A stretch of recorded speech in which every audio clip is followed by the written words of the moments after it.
আজ বদলে গিয়েছে অনেক কিছুই, শুধু বদলায়নি তোমার সাথে কাটানো স্মৃতির মুহূর্তগুলো, যা আজও রোজ রাতে আমাকে যন্ত্রণা দেয়। আমি রাগলে তুমি বলতে এটা রাগ নয়, এটা হচ্ছে তোমার প্রতি আমার ভালোবাসা। তুমি ভুল ছিলে। যদি আমাকে এতটাই ভালোবাসতে, তাহলে কেন জীবনের কঠিন সময়ে হাত ছেড়ে চলে গিয়েছ?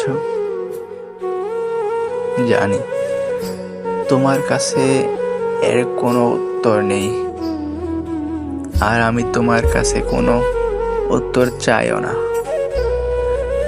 আমি সব সময় চাই তুমি ভালো থাকো তোমার প্রিয়জনকে নিয়ে, আর আমি না হয় আমার প্রিয়জনকে উৎসর্গ করে দিলাম তোমার প্রিয়জনের জন্য। আমার একটাই মিনতি থাকবে, তার সাথে যেন এমন কোনো গল্প রচনা আর করো না যার শেষ তুমি করতে পারবে না। ভালো থেকো।